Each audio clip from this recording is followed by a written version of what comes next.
안녕하십니까. 명심보감 그 82번째 시간입니다. 문장을 보겠습니다. 경행록의 운. 자, 경행록은 지난번에도 나왔죠. 송나라 때 만들어진 책이라고 하지만 지금 현재 전해지지 않는다고 했습니다. 이 경행이란 뜻은 큰 길, 곧 훌륭한 행실을 말합니다. 이 명심보감을 지을 때 가장 많이 참고한 책이라고 그래요. 자, 이 경행록에 말하기를 대장부 견선명고로 중명절어 태산하고.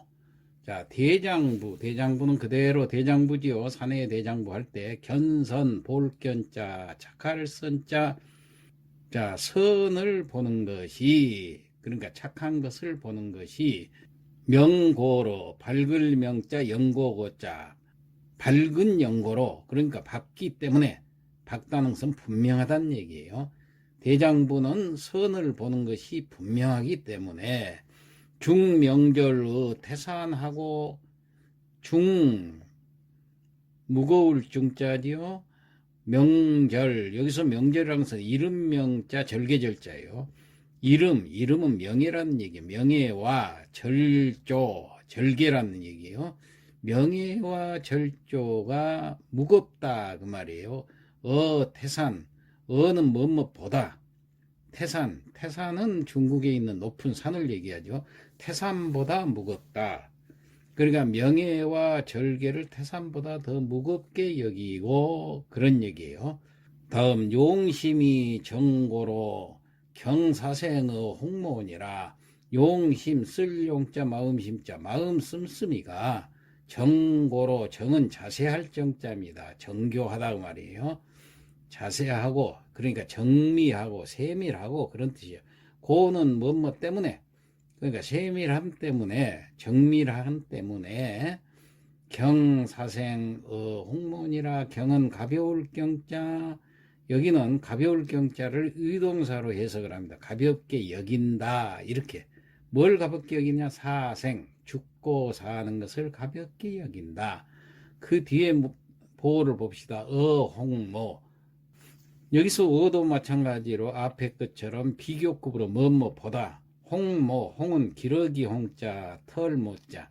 기러기 털은 아주 가벼운 털을 말합니다.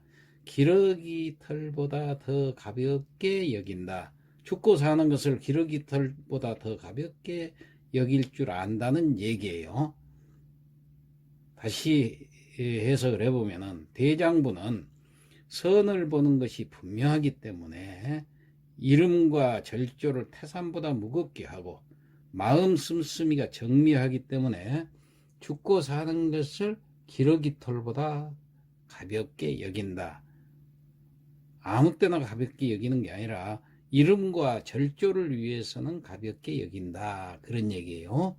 그러니까 대장부는 명예와 절의를 아주 중히 여기고, 의리를 위해서는 죽음도 가볍게 여긴다. 자, 우리나라 역사 얘기 하나 하고 넘어가죠. 병자호라는 그 임진왜란보다 더 큰 국난이었다고 할 수가 있습니다. 나중에는 남한선성으로 피해있던 그 인조가 성을 나와서 항복의 예를 올리고서야 나라를 보존할 수가 있었던 것이죠. 이때 그 최명길 등은 우선 화의를 맺어서 나라를 보존하고 백성들을 구제해야 한다고 아주 강력하게 주장을 했고, 반대로 척화파인 김상은 등은 오랑캐 나라와 화의라는 것은 있을 수가 없다, 나라가 망하는 것보다 더 큰 치욕이다 해서 죽음으로써 반대를 했습니다. 화의가 성립이 되고 난리가 끝나니까 이들 화의를 반대하던 김상은이나 오달제, 윤지, 봉익한, 삼학사라고 그러죠. 이 사람들은 청나라로 끌려갔어요. 자, 청나라에서는 이들에게 이제 가전 협박과 해유를 했죠. 청나라 대장인 용골대라는 대장이 홍익한에게 물었습니다. 너희 나라에 척화를 주장한 사람이 몇 사람이나 있느냐? 그런데 너는 왜 이곳에 자청해서 왔느냐? 척화를 주장한 다른 대신을 대기만 하면 너는 내가 살려보내주겠다. 이렇게 살려주겠다고 하는데도 홍익한은 내가 어찌 죽음을 두려워해서 다른 사람의 이름을 대겠느냐? 지난번 네가 우리나라에 사신으로 왔을 때에도 내가 상소를 해서 네 목을 잘라야 한다고 강력 주장했던 사람이다. 그러니까 이번에는 옆에 있던 청나라 황제가 홍익칸한테 물었어요. 너는 어찌하여 나를 황제로 인정하지 않고 오랑캐의 두목이라고 부르냐? 그러자 당신은 명나라의 역적일 뿐이니 어찌 황제라 부르겠는가? 이렇게 홍익칸은 끝내 살아남을 수 없음을 알고 다음과 같은 유서를 남기고 다른 두 충신과 함께 죽었다고 합니다.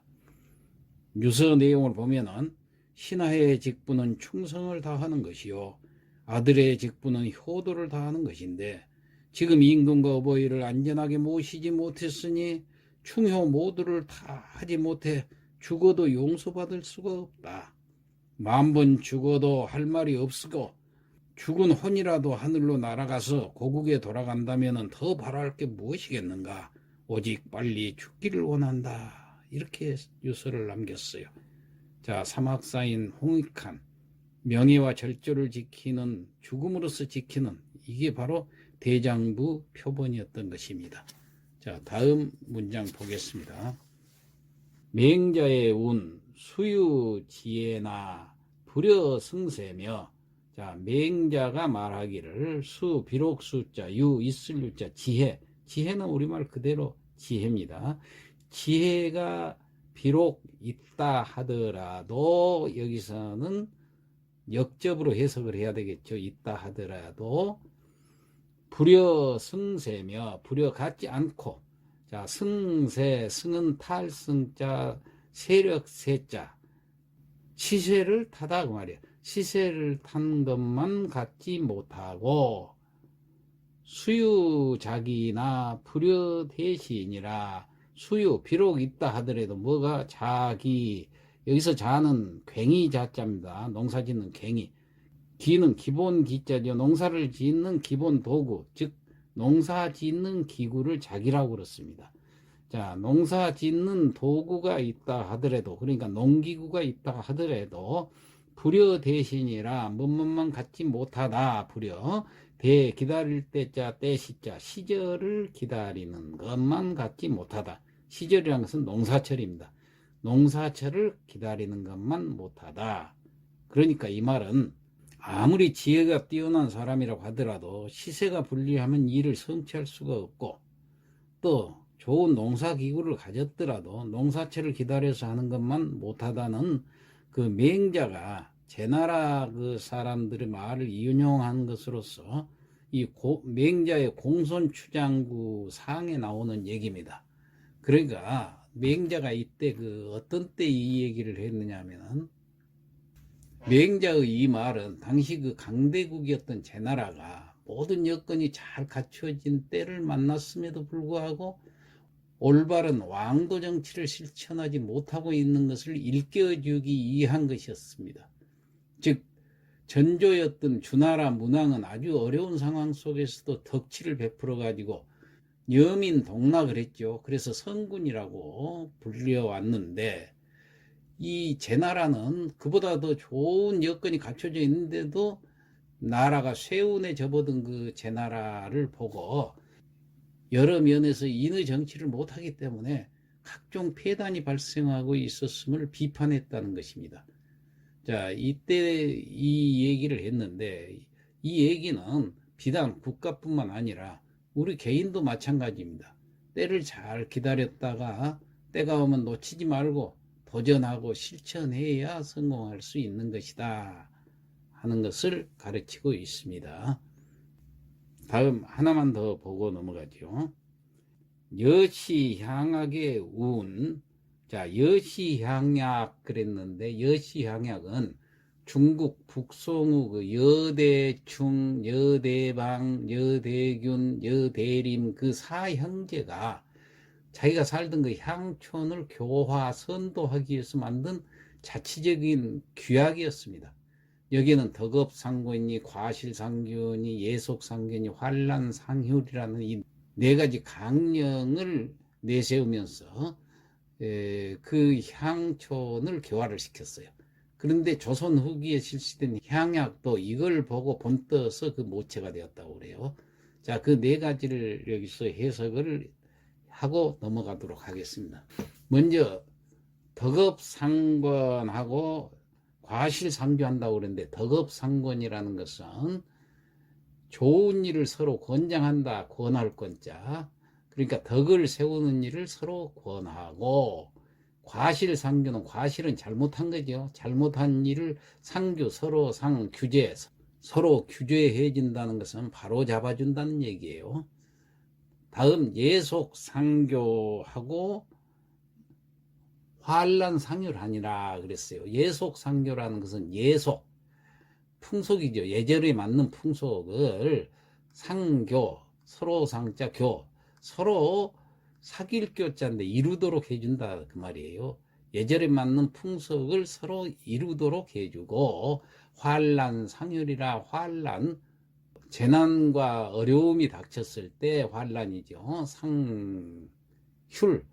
휼은 돌볼 휼자입니다. 서로 돌본다는 거예요. 그러니까 환란은 서로 돌봐주는 것이다. 이 네 가지를 목적으로 해서 향춘을 교화시켰던 것이 바로 여시향약이었습니다.